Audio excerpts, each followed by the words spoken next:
Hi guys, welcome to episode 11 of AGTube Central, where you can find podcast-style videos featuring AGTubers and discussing topics. I'm Perky from Perky Tomato, and this is my co-host. Hi, I'm Lauren from Lauren Aspen AG. Today we're joined by a very special guest, Micah from MixiePixie7. Yay! Hi, thanks for having me. Of course. Before we get into the questions, do you want to introduce yourself and say what kind of videos you make, as well as how you got interested in American Girl and stop motion? Yeah, sure. So my name's Micah, like they said. I do stop motions with American Girl dolls on YouTube, and I've been doing it for 11 years now.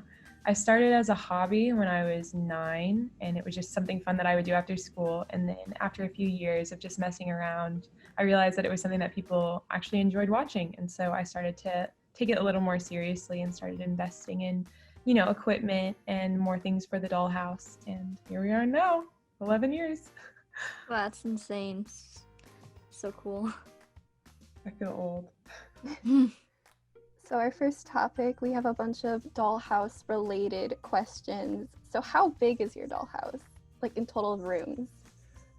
Okay, let me think. Kitchen, living room, it's 8 rooms, I think. Unless I'm 9 rooms, I think. It goes across an entire wall of my attic, and I'd say it's probably about 15 or 14 feet long, and then like 7 feet high. So it was pretty big. Yeah. How long did it take you to make it in total? So it was actually already built, but it was just shelves. Like there wasn't walls on the back because, like I said, it's in the attic of my house. And so my dad had built the shelves himself.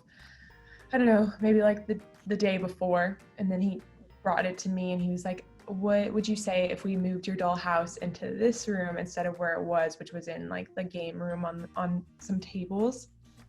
So I think like painting the walls and getting it to look the way it does now, it probably took about 3 days over one of the Christmas breaks I had in high school or middle school. Middle school, I think. Do you have any tips for building and decorating an AG dollhouse on a budget? On a budget. Well, Amazon is a really great place to find things in bulk, like lights, and then with the painting and everything, the paint that I use, a lot of it we already had from when we built our house. So like the blue that's in Sage and Bren's room was the blue that's in my actual bedroom. And then the pink that's in Nellie and Samantha's room, that's like the color of my sister's room. And so really the only thing that we bought were the boards. And so I don't know, and then decorating it, just look at all different places. Craft places are the best. Like Michael's has a lot of really great miniature things to use. And I don't know, all different things, and get inspiration from other people's, and then Pinterest. It's fun to like make miniature rooms that look realistic, just take a room off Pinterest that is human size and then just, shrink it down. That's really fun. Yeah, I think I've seen some videos of people doing that. I think for Barbies too. Yeah. Cool. That kind of leads into the next question, but where you said Michael's, are there any other places where you can find miniature decor? Oh my gosh, everywhere. I feel like you can go to Walmart, you can go to Hobby Lobby. Growing up, I went to Target all the time. Let me think, is there a big one I'm not thinking about? Etsy, obviously, go to. You can find anything on Etsy. That's been my saving grace all these years. If there's ever something really specific, if I couldn't even find it, someone would make it, so that's always a good option. Yeah, Etsy is always just like an incredible place for really anything. So and it's supporting small business owners. That's also just a really cool. Yeah. I have so much on my Etsy list right now. It's just like insane. All of your rooms are also very nicely themed. Like each of them have their own theme. And do you have any tips on like deciding those themes and just decor in general? Honestly, it's just what I had at the time. The wall colors were a given. They were just already existing. And then just as my collection has grown, I've just, acquired more furniture. And so I will just kind of put it where I feel like the furniture, like the nightstand and the bed would match. And then if I had bedding, I don't know. I wouldn't say I went into any specific bedroom and had a theme in mind. It was really just what I had at the time and what would work. So I think the only room that I actually themed was the boys' room. Like I went in with the expectation I wanted it. It was solely inspired by my brother's bedroom with just the sheer amount of posters it has and just like random knickknacks. But everybody else, it was just kind of a go as I go sort of thing. So this is not written down, but I was just wondering if you're ever thinking about remodeling one of the rooms in the dollhouse or anything. Honestly, I've thought about it before, but I don't think I ever will, just because the way that the dollhouse has the beams that, support it, I feel like if I were to move beds or anything, it wouldn't work as well for filming. For instance, in Sophie, Claire, and Cassie's bedroom, the beam is right in front of the bed, and I like how that works for filming as opposed to if I had the bed and desk switched, because most of the action happens to the left of the room where there's not a big beam in the way. So I really have to consider just like for filming how it would work out. Same thing with Lindsay and Emma's room. The beam is in front of the bed because most of the action happens to the right where the nightstand is. Yeah. I did rearrange the dollhouse. It would not be a rearrangement. It would just be my family moved. And so I had to find something new. Yeah. Is there a certain way you picked the roommates? Based on personality mostly. Like from the very beginning of my channel, Sophie, Claire, and Cassie had been frenemies, and so I knew that they would have to share a room for, storylines. And then I knew the boys would share a room, that just made sense. And then Samantha and Nellie share a room because, in timeline of my dolls, they're best friends. And then Molly's the oldest, gets her own room. And then I started doing a lot of videos of Bryn and Sage together, and then I decided that I really liked them as a pair, just as like a little, like a MixiePixie7 trademark is Bryn and Sage do yoga, that kind of thing. And so I put them in the same room. And then that left Lindsay and Emma, who also have fun personalities to work with because Lindsay's very organized, whereas Emma is not. So I tried to pick complementing personalities. Cool. How many times did you switch around the roommates before you got to a setup you liked? I don't think I ever have. I think from the starting point of having like an actual dollhouse that wasn't stacked on tables, like that's when I really started to create the dynamic of the family and really like polish the personalities and make the family what it is now. So I don't think I've ever mixed it up. Which room in the dollhouse is your favorite room? For filming, Samantha and Nellie's, just because there's no beams in the way. It's just, I don't know, and it's in a nice little place. But I really like the kitchen and living room. I just think it looks so cute, and I feel like it's the most realistic. I feel like the upstairs, it looks realistic, but also it feels more set-like to me. But I feel like the downstairs looks like someone actually lives there, which is fun. Yeah, I really love how your living room works and how like it just goes really nicely and there is like a nice transition. And then the next question you kind of already answered, but I just thought of one. Your dolls have very different personalities, and I think something I struggle with is making sure they're all different and it's like you're not having like a repeating personality. How do you do that? Like, what's your ideas when it comes to personalities? I feel like it's just years and years of writing for them. I think I would definitely not say that what the personalities they have now were what they started with. If you go back on my channel, a lot of it has changed. Trying to think of an example. Like Emma used to not wear glasses, but now it's like a staple of who she is. And then when I first got Cassie, she was really like, I wanted her to be artsy and kind of scene. I don't know, 2011 or whatever. But now, she's really sporty, on the verge of preppy kind of thing. Sophie Claire definitely used to not be the girly girl she is now. I think it's just like evolved. Also, it has a lot to do with what personalities I need for a specific script to work. So I feel like to make sure that the story flows well, that I have to have a balance of, they all can't be huge personalities. Like if we have 6 Sophie Claires, we're getting nowhere. So I needed to have some, minor characters that kind of level out the dramatic ones. So yeah, I think it takes practice. And then if I haven't made a stop motion in a long time, sometimes I have a hard time getting the voices right when I'm recording audio. I had an issue with that this past weekend, doing voices for Asa and Reed, just because I hadn't in a long time. And so I'm still not super pleased with how it sounds, but I haven't had a chance to re-record it. So Do you have any tips for coming up with different themes or aesthetics for rooms? It's all about what you like. I don't know. I think it's all about the colors that you enjoy looking at, and also it's what you have too, you know, like make the most of what you already have. Don't go out and spend a ton of money. I don't know, be creative with it. I don't know. The world is your oyster. Whatever you like. That's what I say. Yeah. So now we're moving on to doll clothing and Etsy. So have you ever made your own doll clothes? Yeah, a handful of times. I bought a template one time from Liberty Jane clothing, and I actually sewed that. That was my first sewing project, and it's been in a couple of videos. It's totally, it's an American Eagle shirt. It's green, and then I took puffy paint and like copied an American Eagle logo onto it. Oh, yeah. I haven't used it recently, but that was like my first sewing project. And then when I was way younger, I would make clothes out of socks or t-shirts and that kind of thing. But I finally came to the revelation that I can't sew, and so maybe I should just pay people that actually do that and support them. Yeah. I know you have quite a few pieces of Etsy doll clothing. How often do you think you buy doll clothes off of Etsy?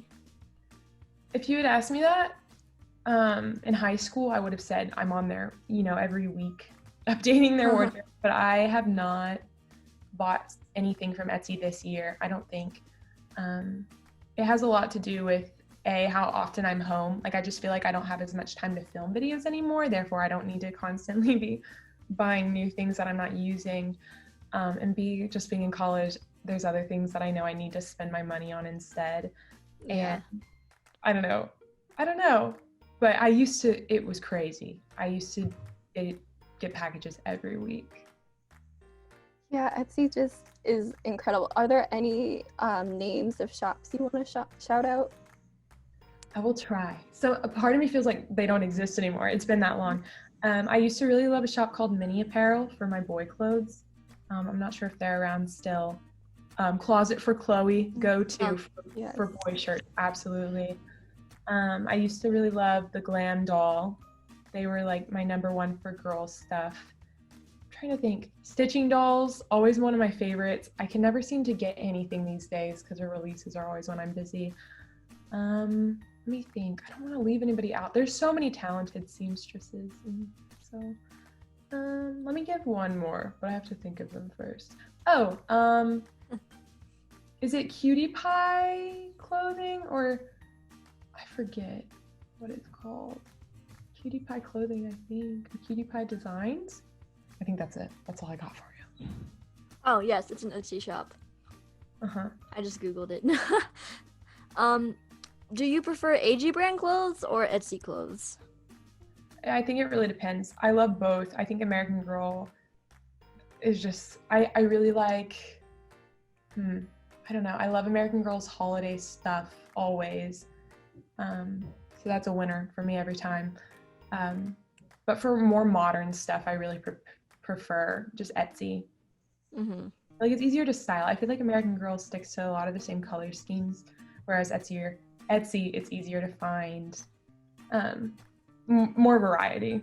So. Yeah. So we're moving on to filming setup. What do you think are some of the most important basics to have in order to film a good quality video? Consistent lighting and a steady camera. If we're talking about stop motion specifically, it's just really hard to make it smooth and easy to watch if your camera's moving a lot or if your shadows are constantly changing. It's really distracting. Regardless of how smooth it is, if your eyes can't focus on one thing, it doesn't work. So I'd say those were the two biggest. Really invest in a good tripod, and then umbrella lights really aren't that expensive and they're super versatile. So that's what I use. So what did you start out using for your videos to film on? And yeah. When I very first started, I wasn't making stop motions and I was just using like a little flip camera. I don't even know if they sell them anymore. And then when I started doing stop motions, I used the webcam on my laptop with an app called iStopMotion. And so I would just, click the button on my computer and it would take the picture for me. But obviously I was really limited in the angles and things that I could do because I'm setting my webcam up. And then at one point, I guess my mom had an old digital camera, and that's when I moved over and started using hers. And then I invested in my first DSLR when I was 15. And it was a Canon T5i. And I used that for about 4 years. Then I got a T7i, and that's what I use now. What did you start out editing with? I started editing on the FlipShare app that came with the camera. Like, you would just load it directly into FlipShare and it would just piece it together. And I remember being so frustrated because there was no room to create. Like, it was all default. Like, there was transitions that it would add automatically. And if you wanted to put music, it was so loud and you couldn't adjust the volume. And I just remember thinking, like, this is not what I want. And so maybe after a year of just sucking it up and using that, I got iMovie and started using that. And then from iMovie, I invested in Final Cut. And I think that was my junior or senior year of high school. And that's what I've been using ever since. Is there an editor that you would recommend for someone who's just starting out? So iMovie is good, but I know that that's hard to obtain if you don't have a Mac. So in that sense, I don't know. I've heard VideoStar is really good, and I've heard that there's like stop motion apps these days. If you are starting out, but you know that this is something that you want to pursue and do, like take it to the next level, I would say try Final Cut out. It's easy to learn, especially if you've been using something like iMovie before. Like, it's a very similar structure.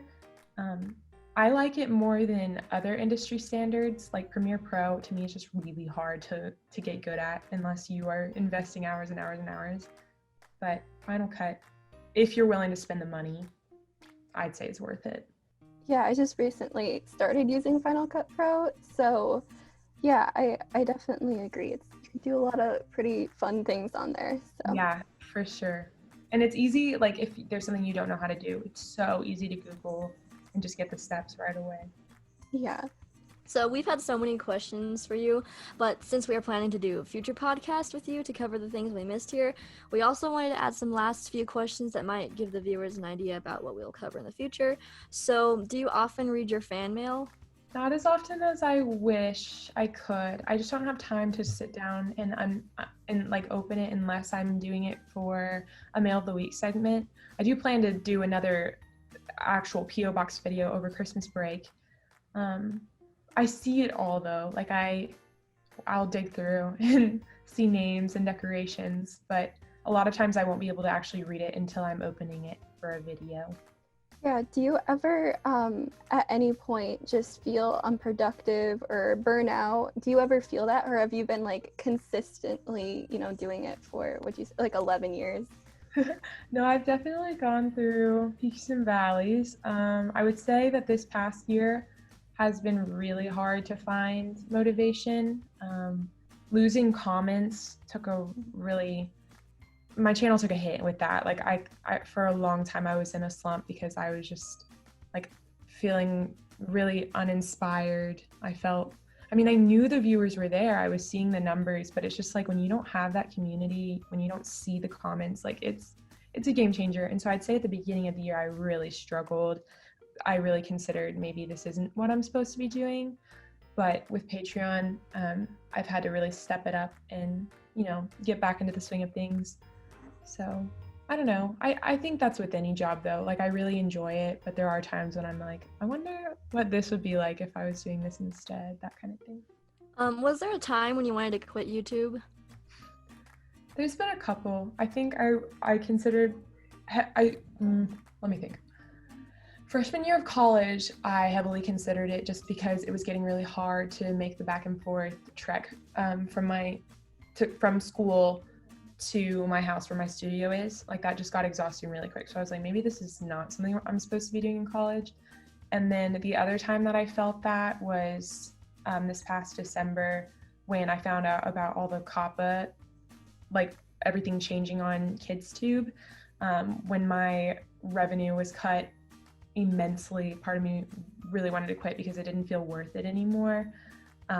I've come out of that. Obviously, I'm still here a year later, but I would say that those two, at the beginning of college and then last year, when there was a huge impact on how I was paying for school. So yeah, Kobo is just it was really sad, and I know there's a lot of like smaller AGTubers who just didn't, feel it anymore and they left. So, but I'm so happy that you're enjoying yourself. In the future, where do you think your channel will be, or where do you want to take it? Golly, that's a great question, and I feel like I don't think about it enough, or maybe I should. I don't know. I just hope that I can do it as long as I can. I really like I have a hard time with wanting to make huge changes to my channel and fear that my audience that is already there will think that I'm changing, or think that I'm trying to like reinvent myself in a way that is not why they subscribed in the first place. I don't know. Like, I get really nervous doing promotional things because I'm like, I'm afraid my fans think I'm washed up, or I don't care about the creative aspect anymore. And so it's really hard to say where I hope I'll be. I hope no matter where I am that I'm still MixiePixie7, and I'm still the same YouTuber that you subscribed to like 4 or 5 years ago. Just maybe my quality of my videos is better, Yeah. Are there any particular AG dolls that you would want to get as of now? No. I'm so content with my collection and just a little family dynamic that it has for my channel. It's fun. American Girl does send me dolls sometimes, and sometimes I'll keep them, but I also really like to give them away. I don't know. Like, I think they're all pretty, and I think their stories are lots of fun, but I'm just really content with how many dolls I have right now, and I don't need any more. Yeah. All your videos, I think are so like nicely written. And how do you come up with all of your video ideas, or maybe your scripts, or what inspires all of your different stop motions? Well, thank you very much. I think the peak of my writing was high school for sure, and it had a lot to do with just like my classmates, just stories they would tell and conversations we would have at the lunch table. And I would take instances from home, like my mom and brother would say something, I'm like, that's funny, that's like a Molly Reed conversation. College, I've definitely had to stretch my imagination a lot more, just because things change. I don't know, so like I don't have those same characters to take inspiration from anymore. I like to watch shows. I like to take stories from old Disney.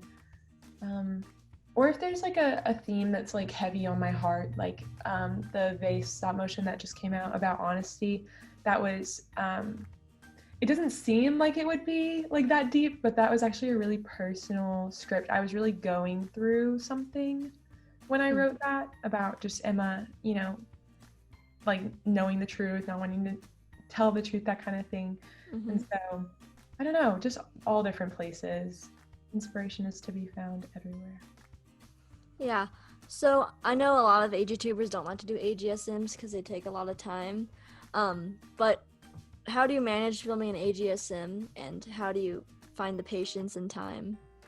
It's not about the patience for me. I think it's therapeutic. Like, to me, I enjoy being upstairs, having music playing. A lot of times I'll have a cup of coffee, or I'll watch a movie. Like, that to me is not even a question. Like, it doesn't, I don't know, it doesn't bother me that way. Now, if I'm filming outside, that's another story. That takes a little more dedication. Time, I make it. I think the way you make time for any job, like you schedule, sorry, I can't do that day because I'm going to be home. I'm going to be working. Sorry, I can't watch that movie right now. I'm upstairs working. That's what I have to say to my family a lot. Yeah. And then, I don't know. I guess when you're making the time, it's a little easier. I was watching the behind the scenes of your summer movie, and I noticed like your sets. Like, how do you make your sets? And you explain like how you got the different angles. And do you have any tips on just doing that, and maybe like planning what angles you're going to use in which set? I'm the worst about planning my shots. That's something that I should probably be better at, considering I'm a film major and it's like part of making a film. Building sets, I don't know, I just really go from scratch and hope it looks okay on camera. I think I have a lot to thank for the lens that I use, because it really has great depth of field. And so if a set doesn't look that super impressive, if I'm focusing on the doll, a lot of times the blur makes it look good enough for me. I don't know, it's just like an in the moment thing. Like I just kind of look at what I have and I think, okay, this shot would be cool, this angle would be good, and then I just do it. Thank you so much to Micah for sitting down with us. Before we go, is there anything you want to promote or any sneak peeks of upcoming videos you'd like to share? Stay tuned for my Christmas special that's coming at the end of the month. Yay! Yay! Don't know what it is yet, but we'll know soon. And then if you want, maybe consider joining my Patreon. It's a really great way to help support me as a poor college student trying to still make stop motions. But it's really fun. I do behind the scenes on there. You just get exclusive access to MixiePixie7 and all that it is. I don't know. So yeah, I think that's all I have. Thank you guys so much for loving my channel because it just means a lot to me. So. Yeah, no problem. And thanks for having me on here. This is fun. Y'all had great questions. Like this has been probably one of my favorite interviews ever because they were such off anything I've ever had before. Thank you. You're welcome. We'll link your Patreon down below. Definitely. If you want. I wanna sign up for that. I'm gonna ask for that for Christmas. That would be so fun. Oh. Yeah, I think that wraps it up, y'alls. Bye, everyone. Bye. Bye.